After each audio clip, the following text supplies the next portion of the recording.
Hello, it's Angela at the Sandgirl Studio, coming to you today with part 1 of a video for presentation of a 5 swap items challenge that Barbara introduced me to Sue.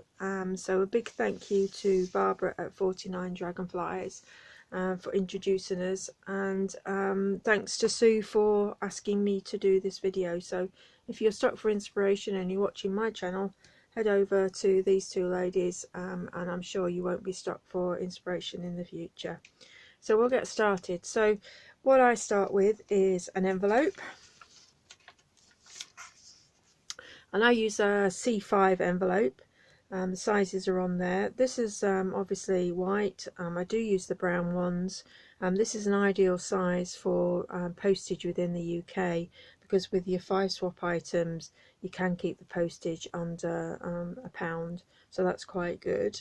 I'll just move those out of shot. Okay, so the first thing I do to that envelope is I put a self-adhesive label on there, but I don't attach it just yet. I stick it down with blue tack, and I'll show you why I do that in a moment. So I put one on the front and one on the back. Okay, the next thing is I'll decorate that envelope. So we have here, I've used some script stamps, which are Tim Holtz. I'll try and put the description of those and the details in the description of the video. As you can see, the label has been stamped. It's on there with blue tack, I've said, and the reason for that is that I can take it off and I can leave myself with a nice space to put the address of my swap partner in blank ink in that space. I have done some envelopes before where I have decorated the whole of the envelope and the lady at the post office has struggled to put the address in, so it's a good idea to leave yourself that space. Also as well is, once you've done this, you can include this in your bonus items if you like, and if your swap partner wants to put it back on there, they can do with glue or self-adhesive from the back, and then that gives them a whole page to journal on in their journal. Okay, so that's the envelope done. That's the front and that's the back. The next thing that you're going to need is 3 sheets of coffee dyed paper or tea dyed paper, whichever you prefer. I think this is tea dyed at the moment. I like to stamp these, but you can leave them plain. So I'm going to demonstrate on the plain ones because I think it makes it easier for you to see what we're doing, but I will show you some that I have stamped up so that you get the idea of stamping.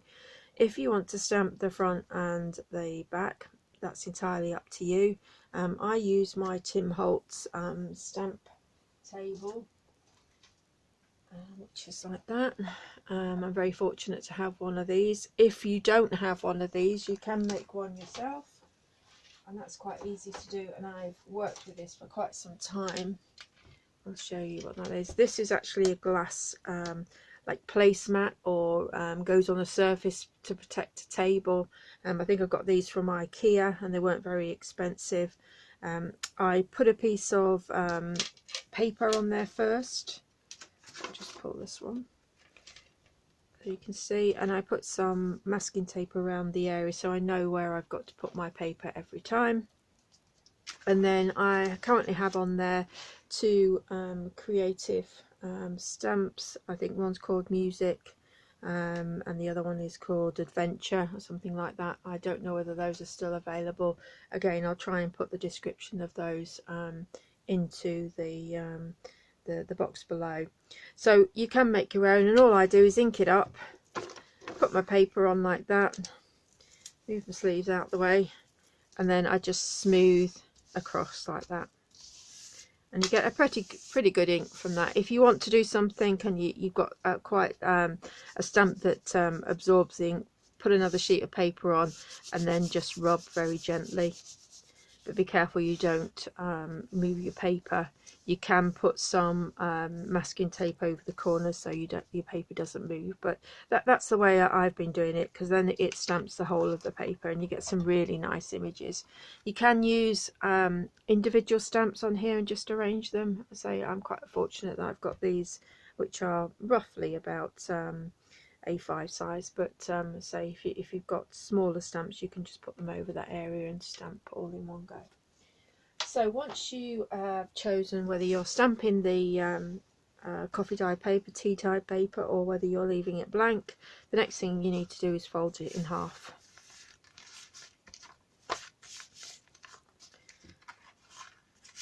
Okay, and put one inside the other like that. Okay, now I'd work this way around. Put your folded edge on the left hand side and your loose edges on the right hand side. Okay, so I hope I'm in frame there, which I think I am. Yep. Now what you're going to do now is I made this, which I think you can see is a little Oxford helix ruler, and I just used a pair of pliers just to nibble away at the plastic there till I got the effect that I wanted. I just put that down there so you can see that. So I just nibbled away to give me a tearing edge. It's great that it's on a little ruler, because if I want to measure anything to tear it, I've got that that measurement there as well. So what you're going to do is come in about 1.5 inches. Put the ruler on there. This is not has to be accurate or anything like that. What you're going to do is make yourself pockets.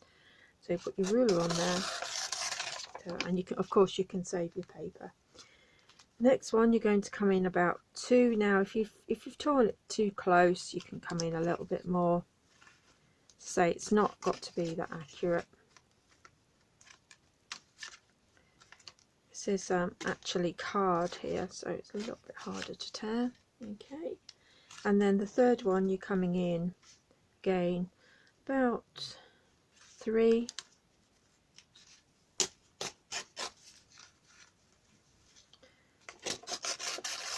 So you keep all these pieces of paper.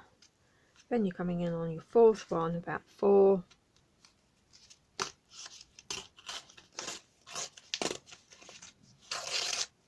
Okay, and then your fifth one, just take off about, I don't know, 1/2 inch, something like that. You can get it off.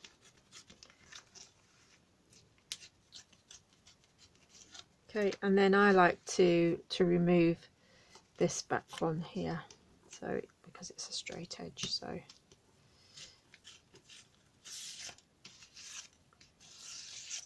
okay, you can tear this one down a little bit more if you feel like it. So it's entirely up to you. What you're trying to aim for is to get little pockets here.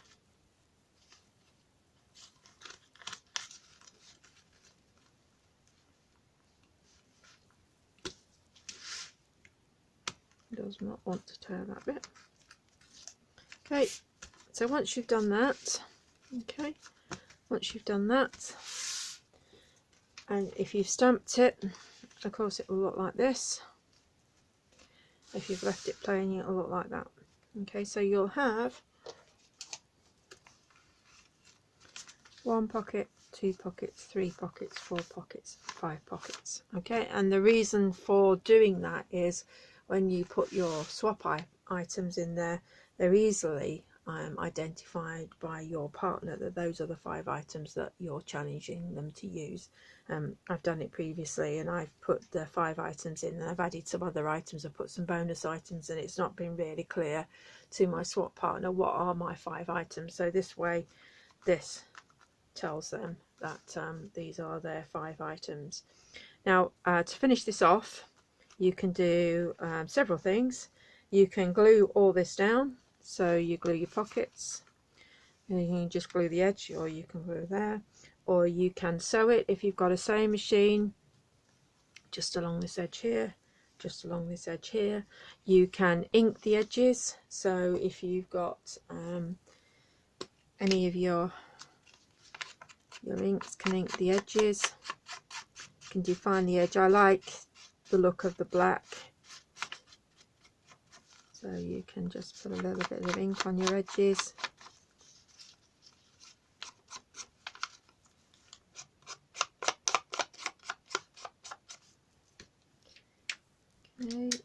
then you can stitch it down. The other thing that you can do if you don't have a sewing machine, and it's quite easy to do, if you've got a fork and you put that on your ink pad, I'll do it on this side. Got a fork and you've got an ink pad, just you can see that it's making little marks on there for me.